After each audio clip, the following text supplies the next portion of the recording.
من تعار من الليل فصلى باب ته په فضیلت هغه احمد خان چې د شپې بیدار شي او بیا موضوع کی بس معنی دا شو فضیلت او بارد هغه چا چې د شپې تهجد لپاس جی بس نور څه نشته پکې شابه. وبه قال حدثنا صدقة قال اخبرنا الوليد هو ابن مسلم قال حدثنا الزهري قال حدثني عمير بن حالين قال حدثني جنادة بن ابي امية قال حدثني عبادة عن النبي صلى الله عليه وسلم قال من تعار من الليل فصلى فقال فلا اله الا الله وحده لا شريك له له الملك وله الحمد وعلى كل شيء قدير الحمد لله وسبحان الله والله اكبر ولا حول ولا قوة الا بالله ثم قال اللهم اغفر لي وحو دعاء استجيب له. يردا الفاظ وی ثم دعا بیا دعا غواړي استجیب له نو دا دعا به دې قبول شي او وجد قبولیت درې خبرې دي یو دا چې جوف الليل دی دویمه دا چې توسل پس اسماء الہیه او په صفات الہیه دی او دریمه چې دا وخت انتهایی د اجابت او د اخلاص وي بیا فإن توضأ نو قابلت صلاته چې دې ادسو کې او موضوع کې بیا نور څه غواړي وایرون د خدای نه څه غواړي دوسترګه سلور غواړي چې بیا ادسو کې او موضوع کې نو خامخه قبليږي یقینا ځکه چې دا وخت د اجابت دی جی. وبه قال حدثنا يحيى بن بكير قال حدثنا ليس عن يونس عن ابن شهاب قال اخبرني هيثم بن ابي سنان انه سمع ابا هريره وهو يقص في قصصه وهو يذكر رسول الله صلى الله عليه وسلم ان خلكم لا يقول الرفث يعني بذلك عبد الله بن رواحه وفينا رسول الله يتلو كتابه اذا انشق معروف من الفجر ساته ارانا الهدى بعد الاماق قلوبنا به موقنات ان ما قال الواقع يبيت يجافي جنبه عن فراشه ان استثقلت بالمشرقين المزاجر تابعه وقال الزبيدي اخبرني الزهري عن سعيد والاعرج عن ابي هريره. جی ګورا دا هغه اشعار دي چې یو عالم محترم اوس وفات رحمه الله د شیخ القرآن د پنځپیر رحمه الله وفات په تعزیت چې کله جلسه و نو دا اشعار ویلو او ډیر په ښه انداز سره ویلو چې مونږ نور صدیق وخت نشو ویلای خدا وی وخام هغه چې شیخ درسونه ته بیا بار یادېږي او دا اشعار ویلو او چې کله اشعار وی نو دی علما وی چې یاره کم زنه هو چې بکار دا خیال ورته او هغه کال زما د بخاری د درس اول رومبه کار ارما یو مرګی ته مې بخاری شریف نه وی نور کم زنه وی یار بخاری کې خو موږ نه لیکل نو واقعي بخاری کې ځکه نه ګوري زیزه کې چې دا زید ډیر آسان دی عموما دا زيونه چې دی په دې دورو کې نفس په قرات له شیخ باندې خلاص انو دې لپاره بیا پته نه لګي انو وی چې ابا هرس ابن هيثم ابن ابي سنان واوردل هو يقص في قصصه او دې بیان کو په خپل بیان کې قصصي خپل واقعاتو د بیان کې په داسې حال کې چې یذکرو رسول الله صلی الله علیه وسلم چې بیان کو ذکر کو احوال د پیغمبر علیه السلام او چې ان اخلکم لا یقول الرفثا بشکا استاسرور عبد الله ابن رواحه لا یقول الرفث دې چې سوی نو غلط نه وي الرفث الباطل تاشیل کړی دې چې سوینو باطل نه وي یعنی مراد ابا هريره په اخن سرا سوکو عبد الله ابن رواحه اوس عبد الله ابن رواحه سویلو او بیان د مدح د پیغمبر علی السلام ویلو وفينا رسول الله يتلو كتابه او په من کې د الله پیغمبر شته چې لولي درب کتاب کلا اذن شق معروف من الفجر ساطعون ګور مولانا صاحبہ معروف په معنا د مشهور سره ده او من الفجر بیان د معروف سے او ساطعو د فجر صفت ده یعنی اخکار کیدونکې معنا ادا شوا اذن شق چې کله راخکار شي کله چې اوشليږي معروف من الفجر هغه مشهور وقت سبا ساطعو برتختن کې ساتیو برتختن کې احکار کې دن کې نورنا خوري شي کنه پښمنی ټیمه اران الهدى بعد الاما فقلوبنا اوی خود مونږ ته هدایت قران خود بعد الاما پس هغه نه چې زمونږه زړه راندو د گمراهۍ په جالو کې پراتو اوس وی فقلوبنا به موقنات انما قال واقعو زړه زمونږه چې دی په بیان د پیغمبر علی السلام یقین کون کی دی په دې خبره ان یعنی بان پر هغه خبره چې قال حضرت ویل دي واقعو یقینا موجود دن کی دی یقینا دغه وجود بوي هغه قیامت ته یبیت یجافی جنبه عن فراشه اذا استثقلت بالمشركين المزاجع یا مجهول کو اذا استثقلت بالمشركين المزاجع معنی دا شو یبیتو شپتی رئی پداس حال کی یجافی جنبه چه لرکیگی عرق دے ان فراشی د بستری د آرامنا کلا اذا استثقلت چه کلا دران کرشی په مشرکینو باندې مزاجعو هغه وخت د ډډې لګولو هغه ساری چې سړی را پاس خوبي پوره شي واسه سستی د شیطان وسوسه چې سړی له پاسې دوه تن پریدي کله چې په مشرکینو باندې او چتول د ډډو د بدن درون شي په حضرت باندې په دغه وخت کې آسان شي مثلا شو نو مقصد دا و چې آخری دی بیتنا دا باب ترجمه امام بخاری ثابت کړه یبیت یجافی جنبه عن فراشه اذا استثقلت بالمشركين المزاجع تابعوا قيل وقال الزبيد اخوان سوريان سعيد والاعرج عن ابي هريره وبه قال حدثنا ابو النعمان قال حدثنا حماد بن زيد عن ايوب عن نافع عن ابن عمر قال رايت على عهد النبي صلى الله عليه وسلم كان بيدي هكذا بس ابن عمر سے فرمائے کہ ما خوب لیدلو په زمانه د پیغمبر علیہ السلام کأن بيدي قطعه استبرقنا گویا کې چې زما په لاس باندې یو ټوکړه درې خمو دا خوب ګورما ازما په لاس کې ورمبال د درې خمو فكأني لا اريد مكان من الجنه گویا کې زه اراده نکوم یو زیت دتلو د جنتنا الا طارت الیه مگر دا د مان مخکی والوزی ما زغه یو رمبال دې د رخمو دې ازیو چاغه کمرې تتل غواړم جو رخمو دا ټوټه نه دا ټوکړه دا والوزی التنار شي ورایتو کان اسنین اتیانی ازوینم چې گویا کې تو ملائک را لما سخا اراده کول دي تو کسانو ان یذا بابیل النار چماو لبوزی جهنم ترتا فتلقاهما ملک نور مخامخ بشودوی ته فرشتي فقال ما وبوید فرشتو لم ترع سمانا او دې نه يرول شي دې لم ترع او دې نه يرول شي دې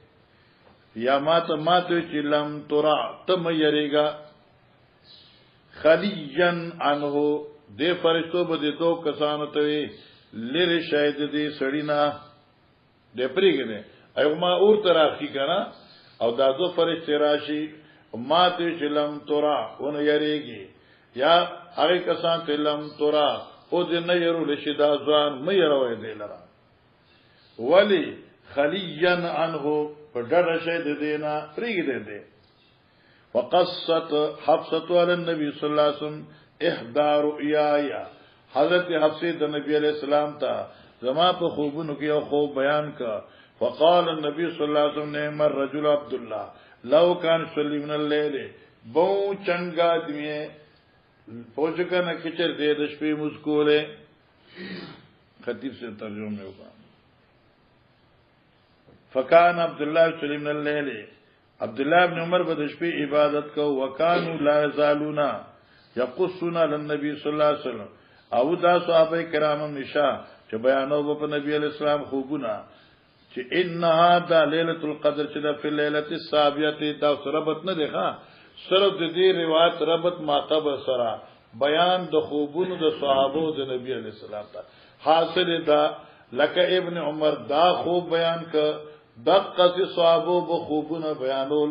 من جمله د غینا د ليله القدر خوب بیان کړو یو صحابي راغی ویزه خوب وینما چې په 27 کې دا بر راغی په 27 کې دا نبی علیہ السلام معلومی کی دا چې واقعي په 27 کې وای ځکه چې قد توافقت رؤیاکم ان فی الاعتصام من العشر الاواخر فقال نبی صلی الله علیه وسلم ارى رؤیاکم وینم تاسو خوبونه قد تواتت فی العشر الاواخر 10 اواخر کې موافق شي دي ومن كان متحريها فليتحرها من العشر الاواخر سوچ قص کونکی دلیدو د ليله القدر دین پاشره اواخر کې د قصد او کې د طلب او تلاش سره درانجو نو اخیرا باب المداومه على ركعتي الفجر باب د په بیان د امیشوالی په 2 رکعاتونو د سحر ګوره سنت خطول سنت دي خدا ماسپخین قبلیه صلور او د سار دا دوا دا سری آکد المؤکدات دي دا انتهائی مؤکدات دي دیو نبی علیہ الصلوۃ والسلام فرمائے صلوا وان ترتکم الخيل کہ چرتا صلا سنت د خپل د دلی نغه برداشت کې خود ساز سنت بنه پرېږي او ماسپخینم نبی علیہ الصلوۃ والسلام بچ کلا زوال شو نماز به شروع کړ ویولی په دې وخت کې د جنت دروازې کلاویږي د اسمان دروازې کلاویږي زه غواړم چې زما اعمال ورته ټول نمخ کې ورسي الله اکبر نور خو پکې سشته نه فضائل اعمال في العربية في اللغة العربية. وبه قال حدثنا عبد الله بن يزيد قال حدثنا سعيد هو ابن أيوب قال حدثني جعفر بن ربيعة عن عراك بن مالك عن النبي صلى الله عليه وسلم قالت صلى النبي صلى الله عليه وسلم العشاء ثم صلى 8 ركعات وركعتين جالس وركعتين بين النزاع. 2 رکعات نفل وکړ 2 رکعات په ناس اخر کې بیا 2 رکعاتو کې بین الندائین په وخت دو اذانونو یو اذان د فجر او بل اقامت فجر ولم يكن يدعهما ابدا حضرت سار سنت اچری نو پری خودی لم يكن نو حضرت چې پری خوله دا اچری یعنی حضرت په جون کې دا نه دی پری او کته چې غلیله التعریس کې نفعدها مال فرائض جواب باب الزجعه على الشق الايمن بعد ركعتي الفجر باب د په بیان د زجعه ډډه لګول اڑخ لګول په خي طرف باندې پس رکعاته او د فجر نه دغه باندې استاد حاشیه برا خ زبردست بحث کړی او په دې کې ترمذی حاشم زبردست بحث کړی ابن حزم ظاهری هغه وی چې د سحر 2 رکعات سنت نورستو په خي طرف باندې د کېدل دا فرض دی دا فرض دی سو کوئی واجب دی بعضی ائمه په مقابله د قول د ابن حزم او جدا بدعت دی بدی کی اقوال ګڼ دي سو کوئی چې دا سنت مؤکده ده او خ قول چې مشهور عند الکل دی نو دا استحباب دی دا استحباب ازدکه دا خبره پیر صابر شاه سے ازدکه دا خبره چالکه دا 2 رکعات چې کم د سحر دی او غینه بعد استجاع چدا دا استحباب دی خو په نیت ته استراحت او دا هغه چا دی پاره چې یصلی من الليل چې د شپې دمر موضوع کې چې خستړي شي بیا سات د زر 3 رکعات 2 رکعاتو کې بیا لا شق الایمن د دې لغون ډډو لګي علماء وی چې دا لاس په داس ودري او د انګیلان دی بکی دي چې خوب ولرانه شي دانه شي ودشي خلیص لنا هذا وشکنا وین فعلنا هذا دفاتنا صلاه الفجر ورنا جربوا هذا العمل کې چرته دا سوي کنه له ورسره کې بالغ مله ورسره کې دا نو بیا ان شاء الله له پاسې چې نور سیروش او شو نو دا درجه استحباب ده او چاویل بدعت ته زه دغه تعویل کومه یعنی سنت مؤکده ویل دا بدعت ته یا زوی مچمانه ده چې دا استجاء علی شق الایمن بغیر د استرکول د ځان نه په صلات الليل بدعت ان شاء الله خوندوره خبر وشوا چې بل ځکه وینه ناری به لګیدلې وبه قال حدثنا عبد الله بن يزيد قال حدثنا سعيد بن ابي ايوب قال حدثني ابو الاسود عن عروه بن الزبير عن عائشه قالت كان النبي صلى الله عليه وسلم اذا صلى ركعتين الفجر يستجيع على شقه الايمن باب من تحدث بعد الركعتين ولم يستجيع او ذکر نو چې څوک فرض وي واجب دغه رد شو که څوک سنت مؤکده وي دغه رد شو او چې څوک استحباب وي بس ټیک تا دغه څه ښکار شو اوس مسله دا شو باب د بیان دغه چا تحدث بعد رکعتین چې صرف 2 رکعات وروسته خپل مرګور سره یا بیبي سره خبره اترې کوي ولم یستجیع او آرام نه کړي پوښ کنه اوس احمد دی واځي کړی د شپې تهجد لپاسي او بیا سار ته سنت کې نه بیا ورته ښا وای څنګه شپه د خطر شو تهجد ته څنګه ده خل پوښ کنه ارزاز خیر خبره کوي او چې نه کې تسبیح او خیر د ضروري خونه ده او استجام ضروري نه ده جی وبه قال حدثنا بشر بن الحكم قال حدثنا سفيان قال حدثنا سالم ابو النضر عن ابي سلمة عن عائشة ان النبي صلى الله عليه وسلم كان اذا صلى فان كنت مستيقظة حدثني والا استجاع کذب وی قوما نو ما سره به بحث خبره شروع کړي علمی دینی آخرت والا استجاع او کچرزبا ودوما نو استجاع نو دغه به ولا ګولا او دا حتا يؤذن بالصلاه تر دې چې اذان وشو یعنی اطلاع ولا ورکړ شو د مانزه چې اقامت ته دا معنی چې مکبر به اقامت شروع حضرت نه خادم براغه حضرت جی حضرت او دا ادب دی ګوره ها چې پلار تلار چې تو ته پس کنه راځه کنه مستیم دی نه دا ادب جی د مستیم جی مزدری دا چې تراشه هغه تاسو غلام دی تاسو مامور دی جی مزدری جی د مستیم بس خبره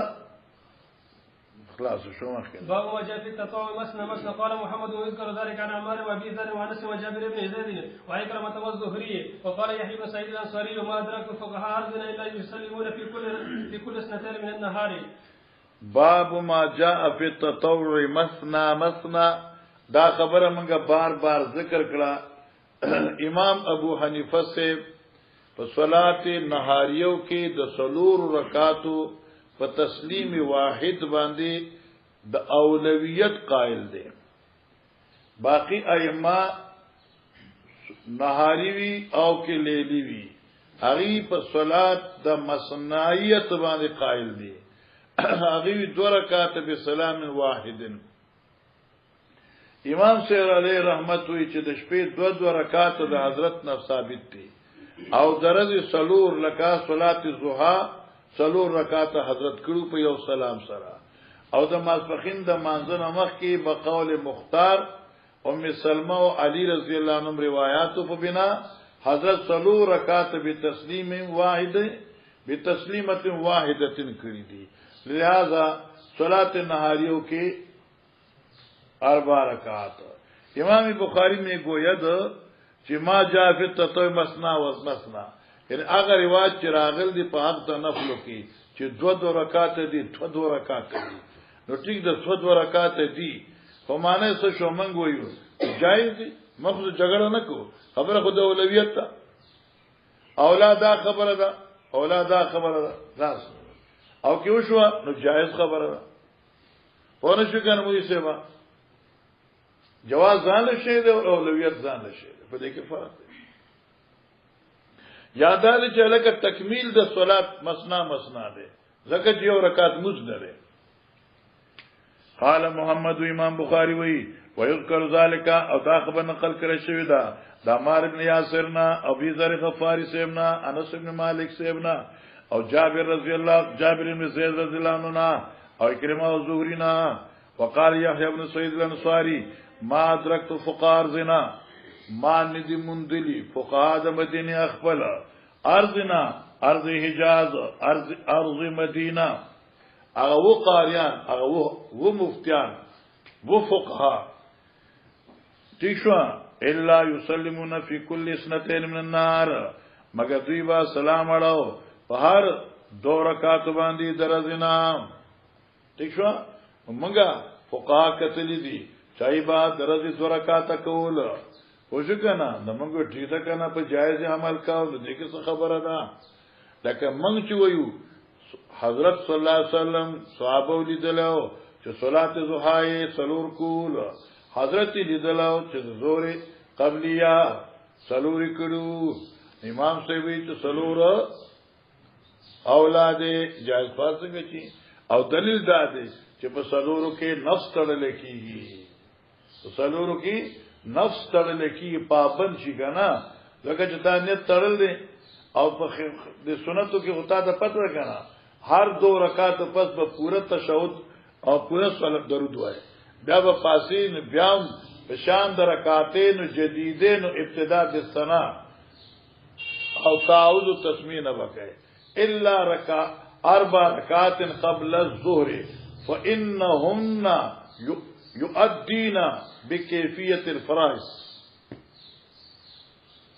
بده پوښوي لکه په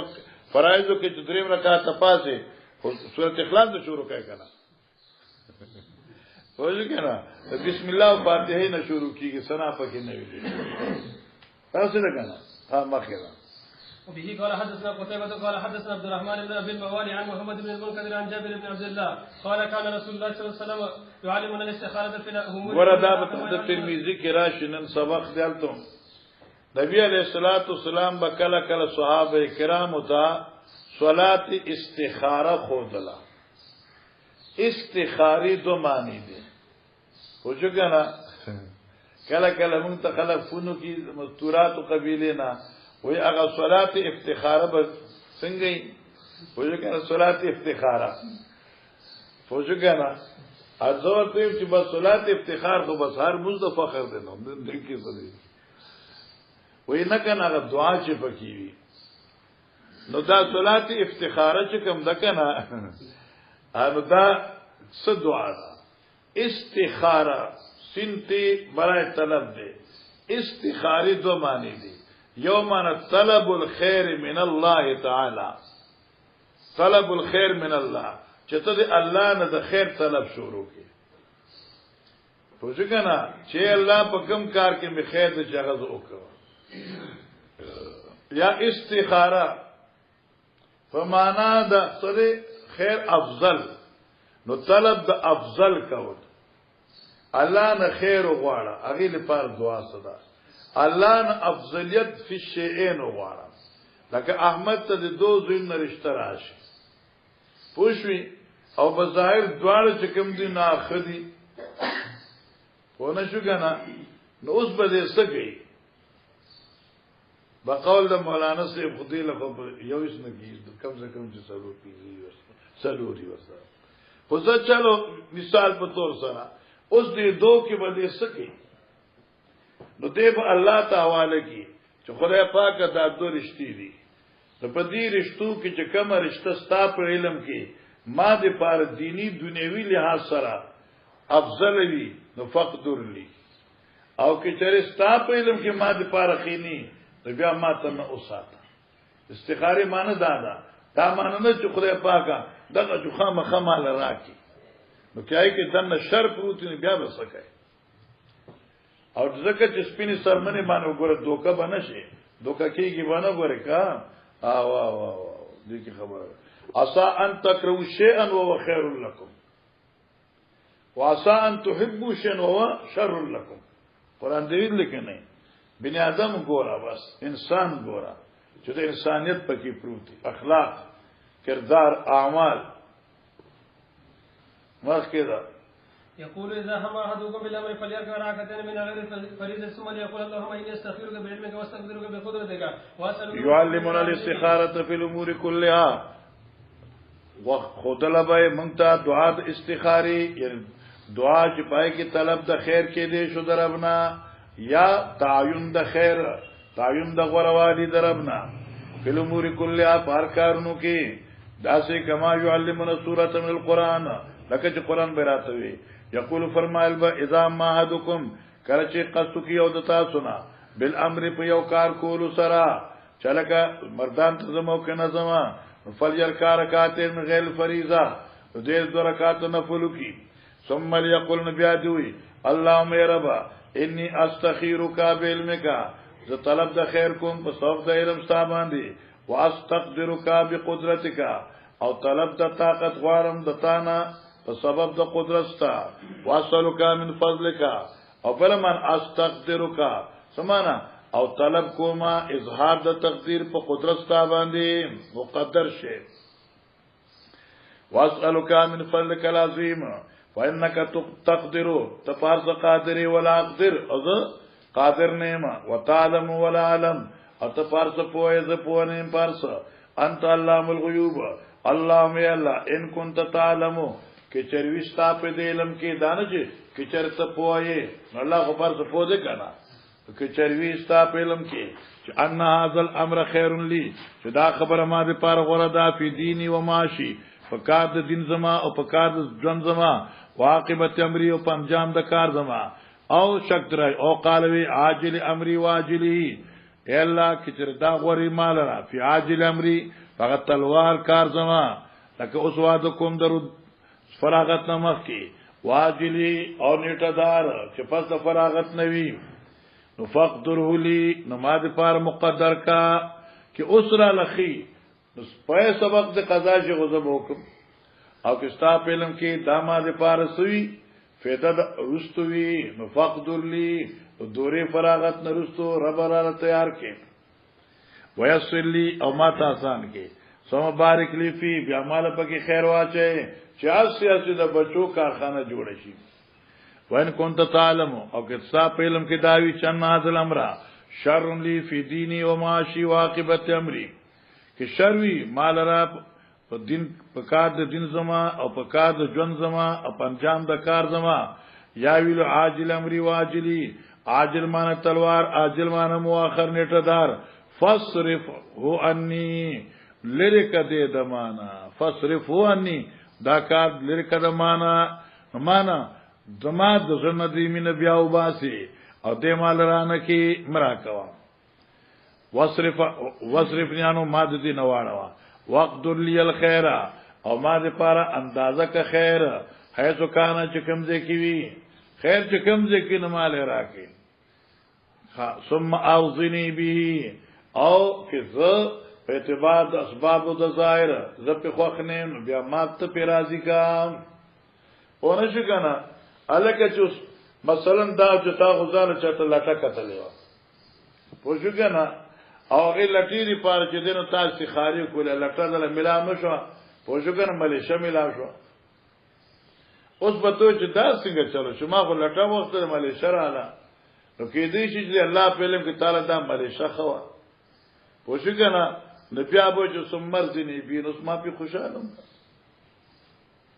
او کینی نو بیا به دا غموږي سره بری خبره وسمي حاجته، پوه شو کنه، تبرته دې خو چلو شابكنا يا رب. قال حدثنا المكي بن ابراهيم عن عبد الله بن سعيد عن عبد الله الزبيري عن عمرو بن سليم الزرقي سمع ابا قتاده بن ربيعي الانصاري قال النبي صلى الله عليه وسلم اذا دخل احدكم المسجد فلا يجلس سوچ اراده کوي دراتلو یو د تاسو نه جماعت جمعه تا، فلا يجلس حتى يصلي ركعتين، نو دې د هغه پورې نکینی چې سو پر 2 رکعاته تحیت المسجد نی کړی. تحیت المسجد عند الاحناف دا استحباب درجه دا مستحب دی، او باقی علما دا وجوب قائل دی، حتی کہ چې موږ د جمعې په روایت کې ویلو چې خطبه کې یو سړي ته حضرت وی چې ته البته بیا موږ د حکمتونو ذکر کړه، لیکن علما وی چې عمران الدین جمعه تراشی او دې تحیت المسجد اونکی نو هغه څلور رکعات چې دی وکي نو هغه هم په سره د سنت مؤکده او ادایګي هم وشي او په سره تحیت المسجد هم وشي دي. وبه قال حدثنا عبد الله بن يوسف قال اخبرنا مالك عن اسحاق بن عبد الله بن ابي طلحه عن انس بن مالك قال صلى لنا رسول الله صلى الله عليه وسلم ركعتين ثم انصرف. وبه قال حدثنا يحيى بن بكير قال حدثنا ليس عن وكيل عن ابن شهاب. اگر رسول حدیث را روان دي اتبان یې موږ کور کې حضرت 2 رکعات وکړه بیا زموږ د کور لاړ جی. عن عبد الله بن عمر قال صليت مع رسول الله صلى الله عليه وسلم ركعتين قبل الظهر وركعتين بعد الظهر وركعتين بعد الجمعه وركعتين بعد المغرب وركعتين بعد العشاء. ګورا حدیث مشهور دی نن ترمذی کوم دا حدیث دی من صبر علی 12 رکعاتن چا چې دوام وک په 12 رکعاتو باندې چې 12 رکعاتو کې شي نو د ماسپښین چې کوم د کنه شپږ رکعاتو سنت جوړیږي سلور قبلیه او دوا بعدیه او چې کله دی روایت ته عمل کینو 10 رکعات شو نو 10 رکعات معنی څه دوا قبلیه شو دوا بعدیه شو. اوس دیږي کې زکه طالب جان دا خبره ډیره ګرانه ده چې آیا د ماسپخین د مازن مخ کې سور رکعات سنت مؤکده دي. ابن عمر سے پر روایت کې 2 رکعات دي. علی سے عبد ام سلمی صاحبی په روایت کې 3 رکعات دي. یعنی سمانا چې څنګه د 2 رکعات ذکر دي هم د 3 رکعات ذکر دي. او زمونږه د احناف په نسبت باندې اولا او افضل 3 رکعات دي. ولی چې 4 رکعات 3 رکعات دا د 2 رکعاتینو د پاره شامل دي لیکن 2 رکعات کې ادا کینو 3 له شامل دي نشي. نو په 3 رکعاتو کې دای په زمن کې 2 رکعات ادا کې دي شي نو 3 افضل اکمل اتم دي. دغه خبره د علماء کرام د محدثینو خسته خبره تو کما تقریر د ترمذی کې علما لیکلي دي. انور شاه کشمیری رحمه الله دارنګ د علماء دیوبند گنگوی رحمه الله دوی مشران دارنګ ډیر علماء کرام په دې قائلو چې په دې سلور او په 2 کې توسو ده او دا خبر زما ډیره خوشاله. توسو معنی دا شو چې ته ماسپخین رالی او ټیم وښ 15 منټو نو 3 رکعات وکړه اجه ګوري موږ ته 2 منټه دي 2 رکعات وکړه دا 2 رکعات جاء فی الحدیث او 3 رکعات جاء فی الحدیث. لہذا چې ټیمو دانه چې عادت 2 رکعات جوړ کې چې ټیم کې توسو ده نو 3 رکعات وکړه. ها کې ټیم کې توسو نشته لري 2 منټه دي او دا مو چې ور نشم کو ځکه ټیم نشته په 2 رکعات وکړه کنه خدای بندا خوش کنه دا د ګنگوی سے تحقیق دی هغه زما قول دا دي چې دې کې توسو وکړه. چلو وبه قال حدثنا آدم قال أخبرنا شعبة قال حدثنا عمرو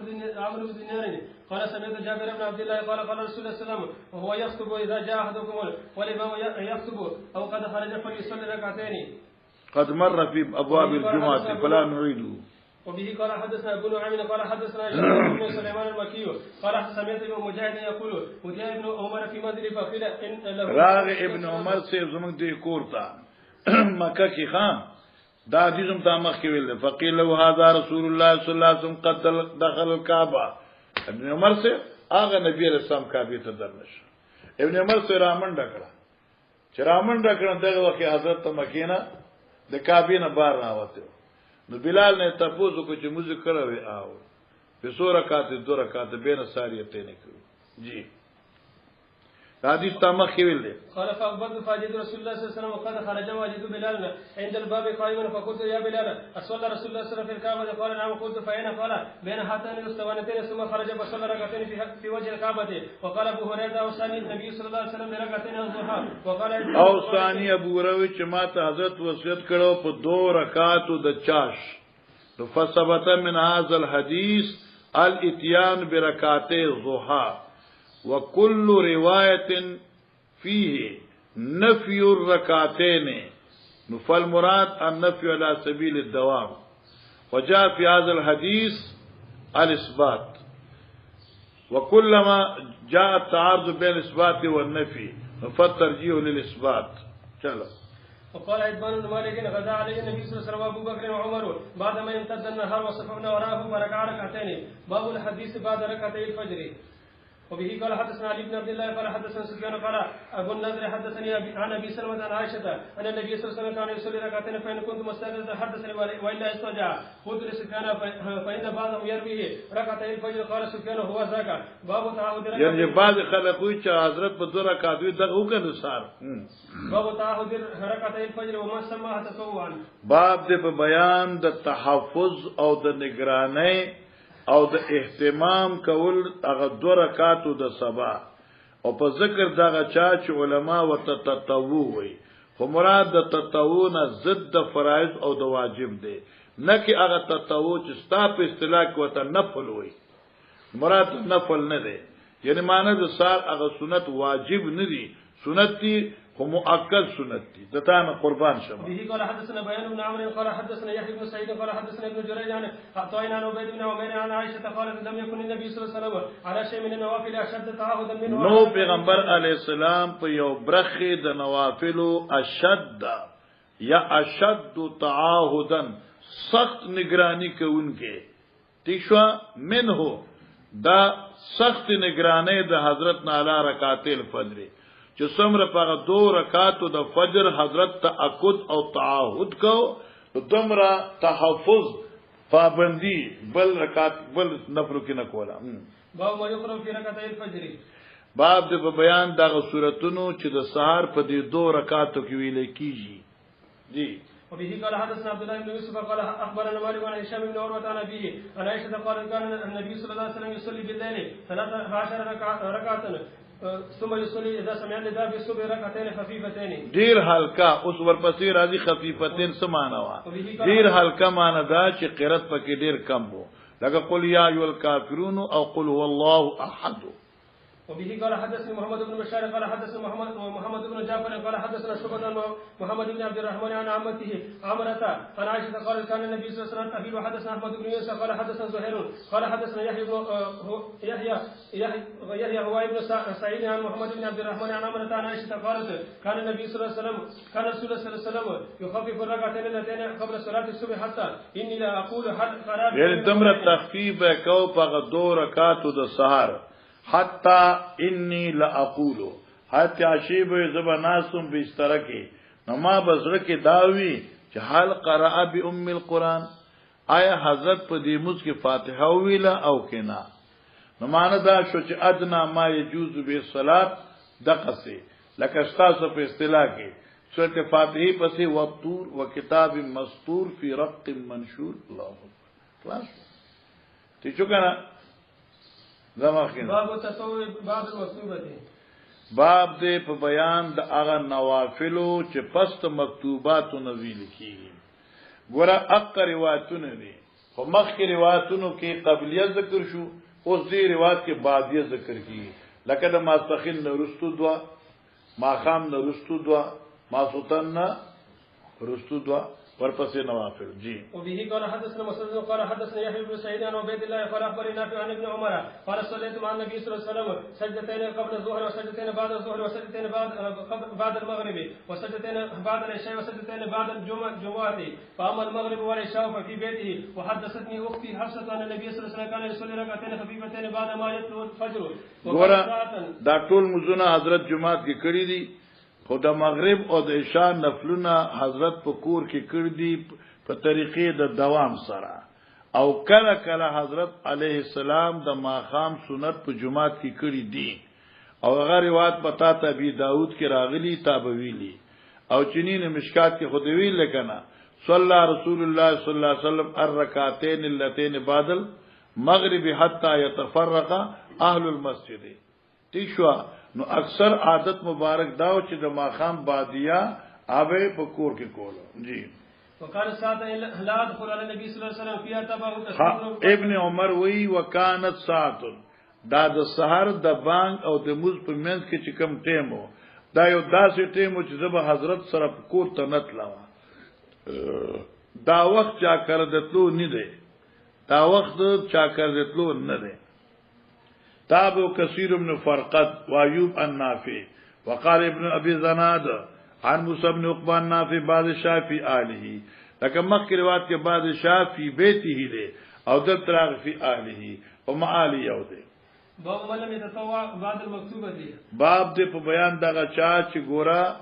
نفل پس مکتوبه او ننی کړي خدا ګورا آدمی تنفل آدمی اتیان بالتطوع بعد المکتوبه یخص بحالت السفر دا د حالت سفر مقصد دی دانه چې بالکل به نه کوله نو بعض عرب چې د نوافل چې کوم مباح دي هغه له درجه د وجوب ورکی او چې کوم مؤکدات دي نو پروا نه تحیت المسجد به ډیر په تاکد کی د ماقام 2 رکعات باندې رستو ډیر په تاکد وکاله کړه دای چې ماسپخین موضوع کې دغه فرض کې روان شي جی وبه قال حدثنا علي بن عبد الله قال حدثنا سفيان عن عمرو قال سمعت ابا شعصاء جابر قال سمعت ابن عباس قال صليت مع رسول الله صلى الله عليه وسلم 8 جميعا و7 جميعا قلت يا ابا شعصاء يظنه دا موږ مخکې دا روایت 2003 ځل راخه واجر العشاء واخر المغرب قال وانا اظنه ګور یعنی زما دغه ګمان دی چې حضرت دغه څه کړی ماسپخین رستو کړو مازیګر مخکې کړو معنا ماسپخین رستو کړو وخت آخر د ماسپخین تا مازیګر معجل کړو په وخت اول د مازیګر نو دې ته جمع تاخير وایي او د جمع سوري شو حقيقي نه ده وشو کنه وقال وی وانا اظن زما دغه ګمان دی چې دا جمع سوري وا قربان باب صلاه الضحى في السفر ګور علماء کرام او صلحای امت استاسو د حاشیه په دی باندې ډیر لوی ځان کړو لري چې امام بخاری دا صلات الضحى فی سفر دا باب دل تول راوړ زکه د دې باب خودی ځکه ما قبل سره مناسبت نشته نه مؤخر سره نوې بعض علماء کرام لکه امام خطابی علیه رحمت ویل دي چې دا باب صلات الضحى فی سفر چې دی دا د ناسخ نه په غلطۍ لیکل شوی دی ځکه چې دا زید دی ضحى نه دی دا کاتب په غلطۍ لیکل دی نور علما وی چې نه امام بخاری دا باب دلته په قصر راوړی دی واقعي فهم فی الحدیث ډیر مشکل شی وی دا امام بخاری په قصر راوړی دی او وجه سوا تشریح د حدیثینو کوي یو حدیث کې نفی د رکعات ضحى ده او بر رکعات حدیث کې اثبات رکعات ضحى ده امام بخاری وی چې طالب جانا بخاری به وای چې تدانی چې کور تلاش بخار دل راشي او ته چې دا څنګه چل دی یارا او دغه بخاری کې حدیث دا چې حضرت صلی الله ضحى کړی دی او بلکې چې دی نه دی کړی عجیب کار دی کوم حدیث وای امام بخاری وی بخار دل را نشي کم حدیثو کې چې نفی د رکعات ضحى دا هغه محمول علی حالت سفر دی او چې کم رکعات حدیثو کې اثبات رکعات ضحى دی هغه محمول دی علی حالت الحذر دی چې کور کې به نو کول به او چې په سفر به نو بیا به نو څومره خسته خبره وکړه او حاشیه سیاسي پوښي نو دا د محدثینو خسته خبرې د عمران الدین مخکینه وبه قال حدثنا مسدد قال حدثنا يحيى بن سعيد عن شعبة عن توبة عن مورق قال قلت لابن عمر تصلي الضحى قال لا قلت فعمر ما ابن عمر ته ضحى مسکای وینا نو ما استغفار عمر سے کول وینا ما دغه مشر ابو بکر سے کول وینا ما نبی علیہ الصلوۃ والسلام کول قال لا اخاله یا لا اخاله زما ګمان نشته دی چې پیغمبر علی السلام بکړي زه ګمان په نه کوم نو زه چې لا خالو نفي د دوام کوي نکي د اثبات نفي د دوام ده مطلقي وجود نفي نه ده یعنی دوام بیان کوي ځکه چې حدیث کې راځي یا من ده چې ابن عمر سیفتا د حضرت صلات الضحى معلوم روایت رسیدل نو اوس موږ ام هاني روایت مخکې ویل دي ورسره دور روایتونو او بیا راځي باندې بیا راځي توجه کړو وبه قال حدثنا آدم وقال حدثنا شعبة قال حدثني عمرو بن مرة قال سمعت عبد الرحمن بن ابي ليلى يقول ما حدثنا احد انه راى النبي صلى الله عليه وسلم يصلي الضحى غير ام هانين فانها قالت ان النبي صلى الله عليه وسلم دخل بيته يوم فتح مكة فاغتسل وصلى 8 ركعات فلم يرى صلاة قط وخف منها غير انه يتم الركوع والسجود. ار دې روایت کې ګوره دا راغی چې ام هانی په روایت کې دا مسله شته ده حضرت ضحى کړی دی او ابن عمر سے په روایت کې نو نو موږ ځای په علم کې نو ورشو کنه مولوی صاحب او زیادت علم دا حجت ته پاغه چا باندې چې علم ورڅخني جی باب من لم يصلي الضحى وراه واسعا باب دې په بیان دا چا چې مز د ضحا نه کړي او یقین غني واسعن یعنی توسو معنا کول او نه کول دواړه یعنی درجه واجب نه ده او درجه د سنیت ده وبه قال حدثنا آدم قال حدثنا ابن أبي ذئب عن الزهري عن عروة عن عائشة قالت ما رأيت النبي صلى الله عليه وسلم سبح صبحة الضحى وإني لأسبحها حضرت عائشہ روایت تعویل ما نذیر نبی اسلام چې ضحا مذکری خوځې کومه اوس دا ولې وی زې کومه اسانه خبر اس بر روایت ده طیبه مسلم شریف کی دا روایت په 248 کې راځي تاشیم ذکر کړ دې د مسلم 248 کې دا روایت ده حضرت عائشہ صدیقہ فرمائی چې نبی علیہ الصلوۃ والسلام جو یصلی الضحى اربعا حضرت بسلو رکعت الضحى کول مسلم 248 حضرت بسلو رکعت کول او دلته چې مانده دي چې نبی پاک کول اوس دغه ځکه سوال چې نبی پاک نو کول ته ولې کوي دا سوال شو نو معنی دا شو مسلم 248 کې وی ما نبی علیہ السلام لیدلو چې سلو رکعت کړو نو زه ځکه کوم چې ما نبی علیہ السلام لیدلې او ما نبی علیہ السلام نو لیدل چې کول یعنی علی سبیل الدوام په مداومت مې نه لیدلې او کله کله به کول نو ټیشو مولانا صاحبہ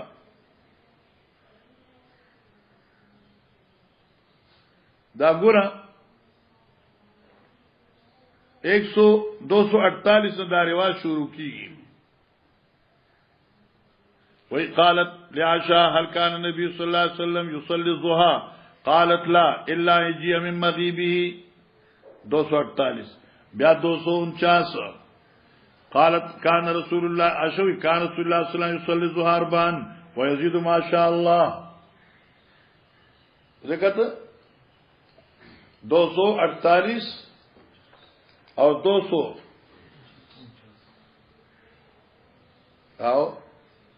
دوار روایت د حضرت عائشہ صاحبینہ ملاو شو تا ٹھیک شو بزرگانو نو کوم حدیث کې چې اثبات ته نو کلا کلا نو کوم ځای کې چې نفي ده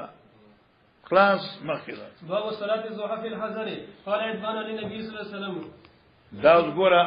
موږ د تمخ کې ویل یو نقطه کنه د امام بخاری خو یو نقطه یوسو نو مطلب دا چې دا روایتونه راوړو چې لکه صلات الضحى په سفر کې نشته او په حضر کې حضرت کول روز دا تطبیق به روایت ذکر کوي هر کله د سفر ذکر وکړي چې نه وکړي اوس درته وایي چې کړی دي جی به قال حدثنا ابراهيم قال حدثنا شعبة قال حدثنا عباس والجريري عن عثمان النهدي عن ابي هريره قال اوصاني خليلي صلى الله عليه وسلم بثلاث لا هنا حتى اوصاني خليلي ما وصیت کړو ما ته زما محبوب پیغمبر صلی الله علیه وسلم بسلاسن پدری خبرو باندې لا اداهن حتا اموتا نبه پرېدم تر دې چې مړ شمه سو مصلاته ایام من کل شهر دار میاشت نه درې روزي بساتم وصلات الضحى او مز چاش بکوم ونوم علی وتر او دکېګم په وتر باندې یعنی نوم بعد وتر مانشوا پس د کولو د وتر زمانہ زب وتر خامخ کوما او سوال دا دی طالب جانا چې حضرت ابي هريره رضی الله تعالی عنہ تا حضرت دا وصیت ولیکړو زکستاتی حاشی لیکلی دي چې ان ابا هريره تا کان یختار درس الحديث بالليل على التهجد استاشی لیکلی حضرت ابا هريره یختار درس الحديث على التهجد ماستن به درس حدیث کو په تهجد به ورکاو زکه چې تهجد فایده خزان لدا او درس حدیث فایده جهان لدا یو فایده ځان لوا بل فایده جهان لوا حضرت صلی الله علیه وسلم ابا هريره ته وی چې د جهان فایده کوا او کې د ځان پاتې نه پروا نشته وبه قال حدثنا علي بن الجاد قال اخبرنا شعبة عن انس بن سيرين قال سمعت انس بن مالك قال رجل من الانصار وكان زخما للنبي صلى الله عليه وسلم هو یو سړی د انصارنا او زخمن معنا غټو بدن درونو جی إني لا أستطيع الصلاة معك فصنع للنبي صلى الله عليه وسلم طعاما فدعاه إلى بيته ونضح له طرف حسين بماء فصلى عليه ركعتين. وی وینځه حضرت ته پارا یو طرف د انډيري د چټای په بو سره حضرت التدرکات مزوکا وقال فلان ابن فلان ابن الجارود لانس ابن مالك تیجو کنا وقال فلان ابن فلان ابن الجارود يعني عبد الحميد ابن منذر کنا لانس ابن مالك كان النبي صلى الله عليه وسلم يصلي الضحى فقال ما رأيت صلى غير ذلك اليوم نن نو کتج ضحى کړو ما خو دینه مخ کې نو کتلې استا مخ کې نو کړي کور به کور باب الركعتين قبل الظهر. وبه قال حدثنا سليمان بن حرب قال حدثنا حماد بن زيد عن ابي عن نافع عن ابن عمر قال حفظت من النبي صلى الله عليه وسلم 10 ركعتين قبل الظهر وركعتين بعدها وركعتين بعد المغرب في بيتي وركعتين بعد العشاء في بيتي وركعتين قبل صلاة الصبح. وكانت ساعة لا يدخل على النبي صلى الله عليه وسلم فيها. حدثتني حفصة انه كان اذا اذن المؤذن وطلع الفجر صلى ركعتين. وبه قال حدثنا مسدد قال حدثنا يحيى قال حدثنا شعبة عن ابراهيم بن محمد بن المنتشر عن ابيه عن عائشة رضي الله تعالى عنها ان النبي صلى الله عليه وسلم كان لا يدعو 4 قبل الظهر وركعتين قبل الغداة تابعه ابن ابي عدي. معنا سلو رکعات د ماسپخین مخ کې به نه پرې خودل دا به کول او رکعتین د سار مانځنه مخ کې قبل الغداة تابع ابن ابي عدي وعمر ابن وعمر عن شعبة رحمه الله. حاشی یو خبره قیمتي لیکل دا ډیره مزیدار ده او دا په حواله د طبری ده چې اربع فی اکثر الاحوال او رکعتین فی قلیلها نو اقص عادت بنه جوړه خو چې نا وخت رااله په دوه اکتفا کاوه او چې د وخت رااله سلور کاوه خبر خلاصه ده نو پکې څه پاتې شو. باب الصلاة قبل المغرب. جی. وبه قال حدثنا ابو معمر قال حدثنا عبد الوارث عن الحسين وهو المعلم عن عبد الله بن بريدة قال حدثني عبد الله المزني عن النبي صلى الله عليه وسلم قال صلوا قبل صلاة المغرب قال في سارة لمن شاء كراهية ان يتخذها الناس سنة. ګوره دې باندې منګه مخ کې باز کړو خو ما در طویل چرستو حواله راځي انو هغه حواله دا چې بل طرف ته منګه ان شاء الله د حاشیه نه بتاته وایو. صحابه کرامو کې د صلات رکعتین قبل المغرب و بعد اذان المغرب عمل وو اقل القليل او داغین مخ غیبان منګه مخ ویلو چې یبتدرون السواریا هر یو متنفل ب استونو پسې منډه ولی شکر دې ستونو پسې و منډه ولی په معنا دا چې ټولو باندې کول کنه یک دوک یو فرد بو چای وکول. دویمه خبره دا د علماء کرامو رسول صحابینه چاته پوسو ک چې تاسو بکول وی او اوس ول نه کوي شغل راغی نو معنی دا شو چې صحابه باندې موږ دا ګمان چری نشو کوله چې شغل دنیا په خاطر سنت مؤکده پری خودو په معنی یو اباحتی عمل او سنتو. دویمه خبره دا د مولانا صاحبہ صحابه کرامو کی حضرت علیہ السلام نه رستو شیخینونا خلفای راشدینونا ته دې ثبوت نشته. حتی قال ابراهیم النخعی الرکعتین قبل المغرب وبعد الاذان بدعه او من شاء فليرجع الى حاشيه البخاري وشکنا ونقل عن عمدة القاري وی صلوا قبل صلاة المغرب قال حضرت وی لمن شاء کہ سو غوار نو کہ کراہیتا یتخذ الناس سنة د دې وجنا چې سو کو ته سنت نه وي نو معنا سنت خو نه کنا. جی. وبه قال حدثنا عبد الله بن يزيد قال حدثنا سعيد بن ابي ايوب قال حدثنا يزيد بن ابي حبيب قال سمعت مرصد بن عبد الله اليزني قال اتيت عقبة بن عامر الجهني فقلت الا اعجبك من ابي تميم يركع ركعتين قبل صلاه المغرب فقال عقبة ان كنا نفعل على عهد رسول الله صلى الله عليه وسلم قلت فما يمنعك انا قال الشغل. بس یعنی اوس ځکه نه کو چې مشغولتیا ده. ابو داود راو باسال ته یو روایت یوصل یو کم 189 179 شو کنه چې 89 شو. ها اوس ګوره سعید ابن المسیب قول نقل کړ دی هغه د سعد ابن ابي وقاص نه بغیر ما سوق ندی کتلی چې مزبیکاو د ماخام نه مخ کې دا نفل. ابن بطال وی د امام نخینا چې ابوبکر او عمر او عثمان دا نه دي کړی. لہذا عبد الله المزنی وی چې کوم روایتو کې د دې 2 رکعاتو ذکر دی دا محمول دي په ابتدایي زمانه د اسلام باندې، او چې کوم روایتو کې عدم دی نو دا آخر اول کې ودا سلګ لحاظ وکنا چې لا خلق راشي نو بیا غي لپاره هو خلق ته الکه سو دغه 2 رکعاتو کې خیر د لامون فلان کې انتظار کو او چې کله بیا اسلام خوش او احتیاج چاته پاتې نشو نو بیا په تعجیل باندې عمل کړی.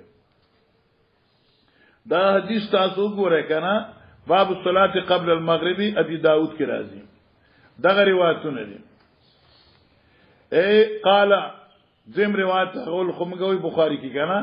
صلوا قبل ما رکعتين لمن شاء يتخذنا سنه. بر روایت وګوره انا انس بن مالك قال صليت ركعتين قبل المغرب على عهد رسول الله صلى الله عليه وسلم قال قلت لانس اراكم رسول الله صلى الله عليه وسلم قال نعم. وشكنا اتاسو لیدلوین او وشكنا راى لنا فلم يأمرنا ولم ينهنا مگر لیدلو او مگر لیدلو ونه کوي انوي چم کوي هیڅ نه ویلو. بر روایت بین کل اذان صلات کل من شاء. ابی داؤد شریف 189. چلو باب صلاة النوافل جماعة ذكره أنس وعائشة عن النبي صلى الله عليه وسلم. وفي قال حدثني إسحاق قال أخبرنا يعقوب. وقال تداري واتو من دار فاتشة ابن عمر وشمارة رسول الله صلى الله عليه وسلم ابو داود. چلو قال حدثنا ابي عن ابن شهاب قال اخبرني محمود بن ربيع الانصاري انه قال رسول الله صلى الله عليه وسلم دا حدیث وګد دی ځکه او عمدۃ القاری خو چې دینه 450 مسائل ما مستنبط کی پوښتنه هغه دی لکه چا کرلاړي نو دغه په اجازه نه بغیر به موږ نه کوي چا کرلاړي هغه خوشحالي نو 2 رکعات موږ ولو کا بیا دعا وغواړه چا کرلاړي هغه در دعوت درکا دعوت ته انتظار وکا کنه دا روایتونه دي دا روایت موږ مخکې ویلې خدام روغودنو والا محمود ابن ربيع الانصاري وی انه اقل رسول الله صلی الله علیه وسلم دې ذکرو د نبی علی السلام نا یو یادی پیجندل او پیغمبر علیہ السلام وعقل مجتن او دی پیجندل وا یعنی دی عزت کړي وا او دی یاد کړي وا مجا څه توکل د ابو دخلی کورلی چورته کلی مجا فی وجی شهادت د خپل خلی مبارکنا او بتوي کړي په مخددي من بیرن دغه ابو د کوینا کان فی دارن چې په کور کې دا موږ مخکې ویلې فزام محمود انه سمعت اتبان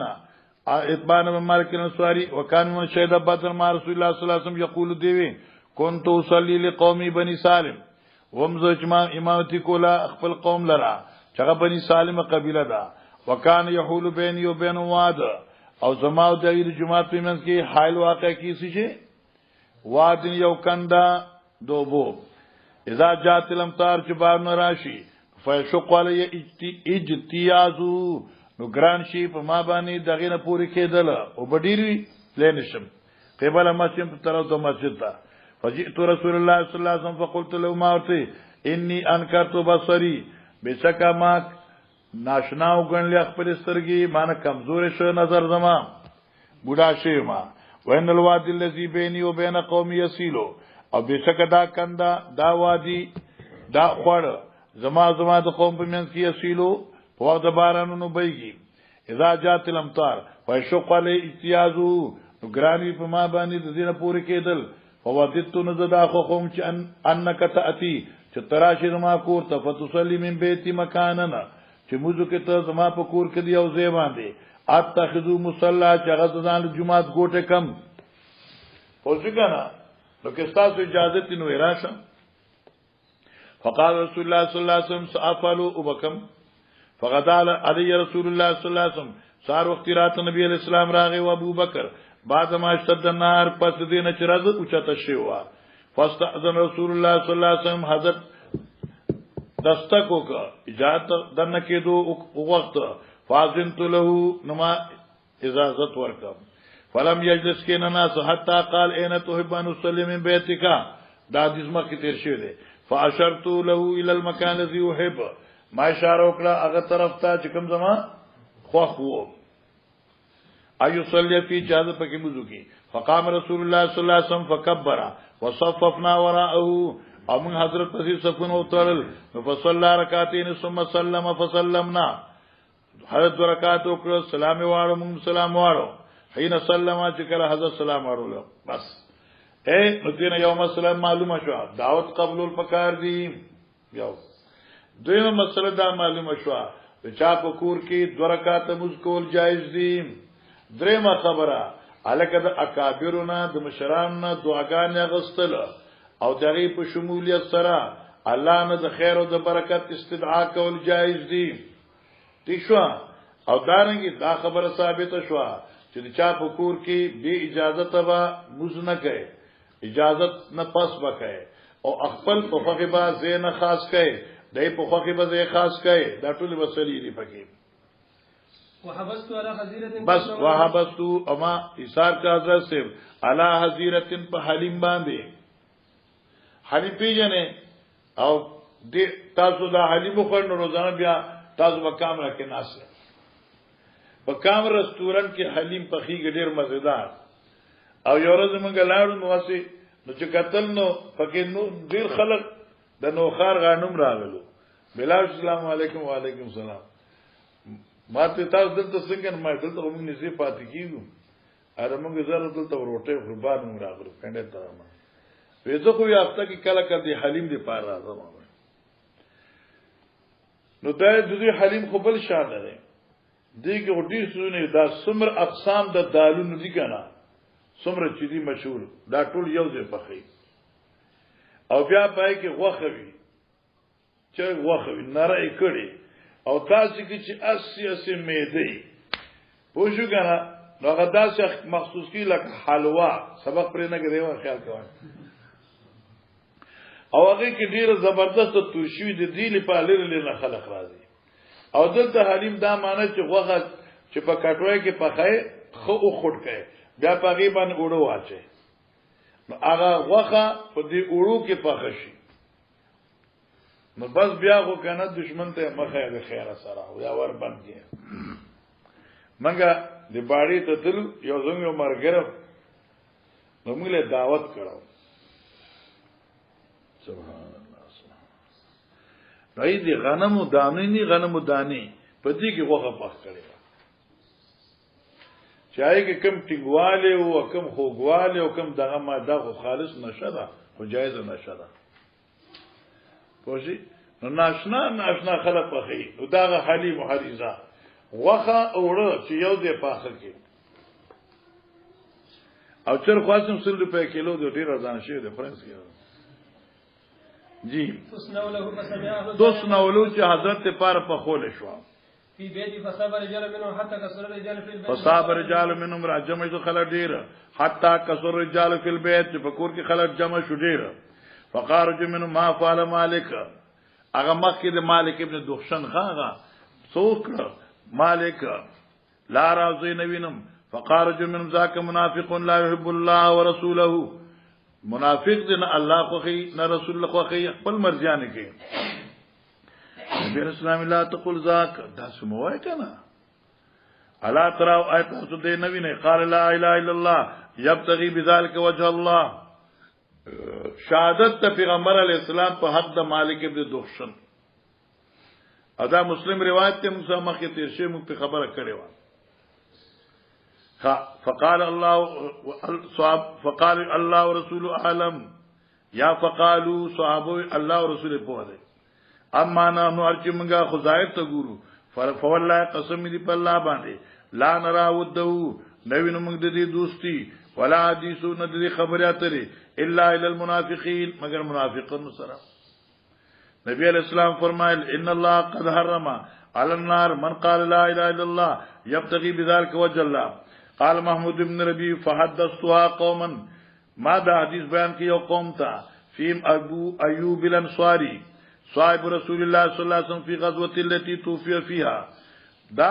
مرګره د نبی علیہ السلام هغه غزوی کې چې کوم کې بیا دی وفات شو تی شو کنه او دا تقریبا چې کوم دین په 500 کال باندې وفات شو اسو کې چې د خلافت ته معاویه سے وفات شو جی في غزوة التي توفي فيها ويزيد بن معاوية عليهم بأرض روم او يزيد بن معاوية چې په دوی باندې امیر له طرف دا معاویه سیبنا زمکه دروم کې فانکرها علی ایوب دا روایت په ما باندې ایوب ناشنا وګڼه ما چې ایوب ته دا روایت ذکر کړه حریزه کنه نو ایوب یې دا روایت ما چا نه دی اورځه تاسو کوي وقال ذي والله ما اظن رسول الله صلی الله علیه وسلم قال ما قلت قط قسم می دی په الله چې ګمان نکوم په پیغمبر پاک چې ویلی هغه خبره چې تا ویل راته دا خبره خو په نبی پاک زما ګمان نه راځي فکبر ذلک علی دا خبره په ما باندې ډیر ناخواله ولګی دا او غم جن کړم او ما حدیث بیان کا ابي ایوب سے انکار وکړ یعنی رد کا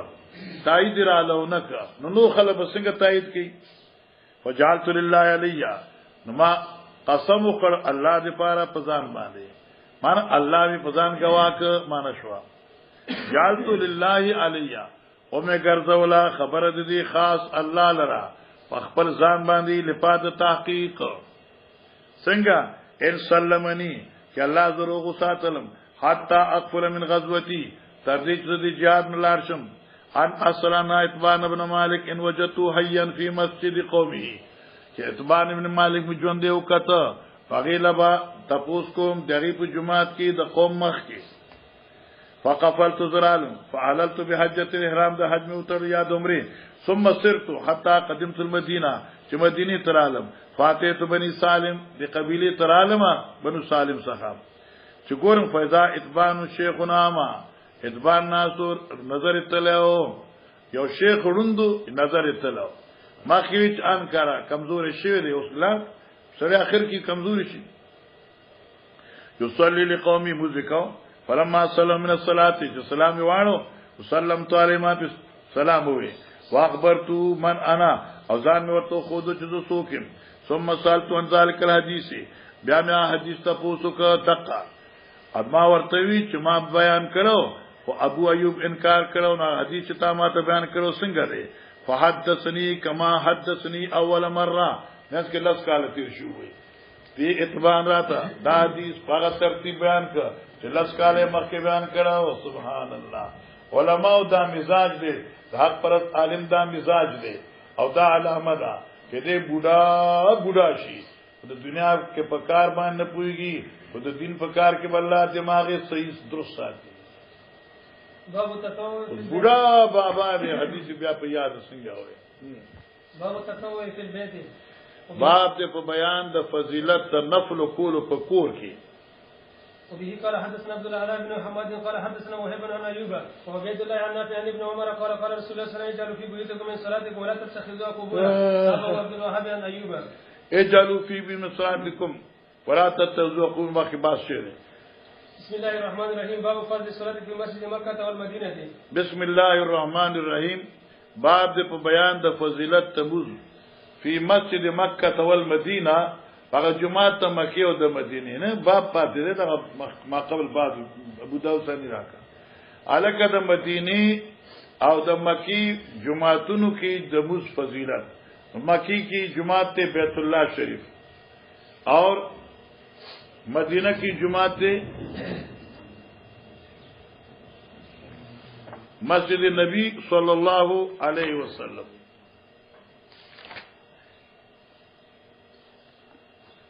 تیشو مولانا صاحب دا امام بخاری تاسو مسله بیان کړی دا امام ترمذی ابو داود 112 کې دا مسله د جمعه ذکر را چې من نظر ان يصلي في بيت المقدس من نظر ان يصلي في بيت المقدس فقال يا رسول الله اني نظرت لله ان فتح الله عليك مكة ان اصلي في بيت المقدس ركعتين قال صلها هنا ثم عاد لي فقال صلها هنا ثم عاد لي فقال شانك اذا ٹھیک شو تاویل دا مقصد داو کہ یو سره پزان 112 یو سره پزان معنی نظر منی چې زه کې دا کار زماو چې بیت المقدس کې موږ کوما لکه په کعبه کې موږ کی نو ته قسم نه بری کې دي شي په دې باندې دینه معلومه شو چې مقامات مقدسه او تا د عبادت په نیت باندې کې تزیین او تلی شي حضرت داونوی چې الته مزه دلته اوکا حضرت ته تکلیف مکه دلته اوکا قسم به پوره شي خو چاغه چون کی خبره کلا کړه بیا حضرت ته شانه کا عالم شانه کا لکه خامخ زینو بس پس کل سور شانو وشو کنه زج سو وخت پور رسی نو فضیلت تمازه په مسجد د مکی او مدینه کې په مدینه کې صحیح رواج سره 1000 دی 50 بر رواج کې 50000 دی او کعبه کې صحیح رواج سره 1 लाख دی او دغه ثوابونه ملاويږي جی وبه قال حدثنا حفص بن عمر قال حدثنا شعبة قال اخبرني عبد الملك كان غزاة قال سمعت ابا سعيد اربعا قال سمعت من النبي صلى الله عليه وسلم وكان اخبرني عبد الملك عن قزعة سمعت ابا سعيد اربعا ما د ابا سعید ابن مالک الانصارینا سلور خبر ما اوریدلی اوس دا سلور واړه خبري یوصل 69 صفحه کې دا دغه باب چې به تخلاصه آخري حدیث چې به کوم ذکر راځي اقضه کې دا سلور خبرو ذکر دی ان شاء الله انتظار وکوا كان غزا النبي صلى الله عليه وسلم قال سمعت من النبي صلى الله عليه وسلم وكان غزا النبي صلى الله عليه وسلم ابا سعید چې وکنا دی جهاد لتلو د نبی اسلام په مرګرتیا کې سنته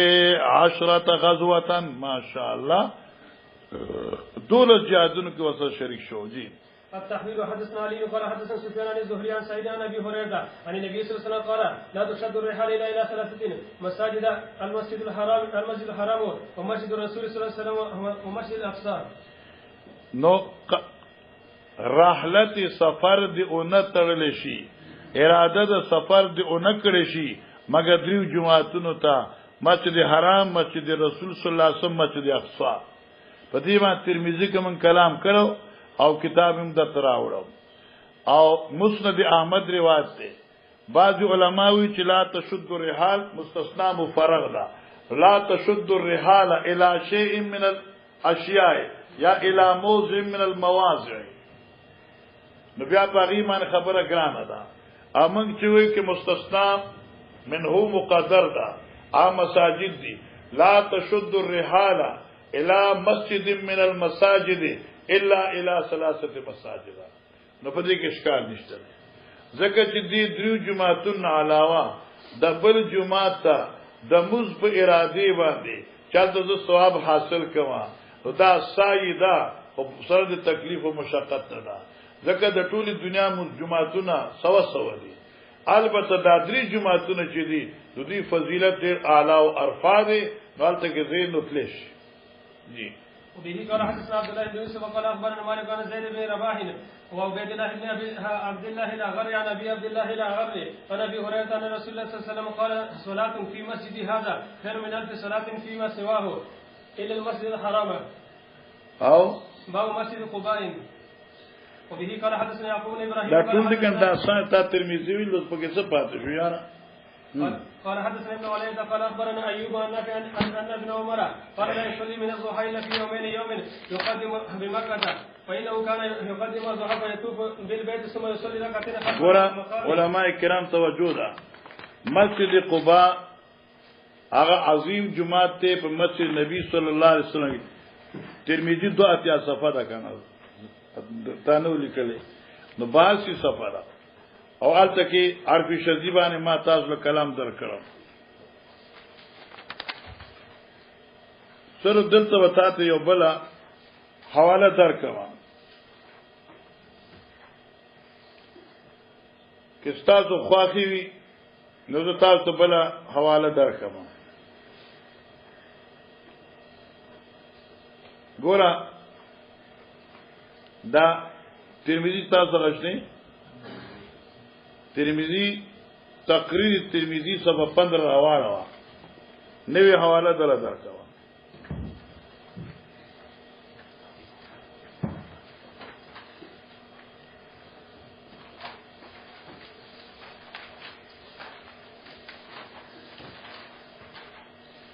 لا تشد الرحال الا الى ثلاثه مساجد چې شي کنه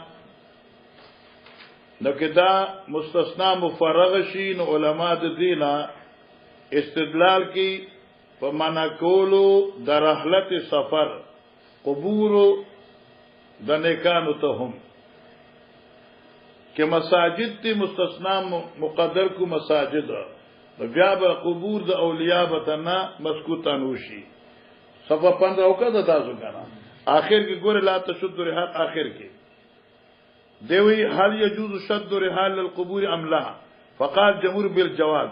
وقال مولانا شاه لله المحدث ذیلوی طاب الله سرا وجعل جنة مسواه الاولى عندي ان يمنع شد الرحال الى القبور في زماننا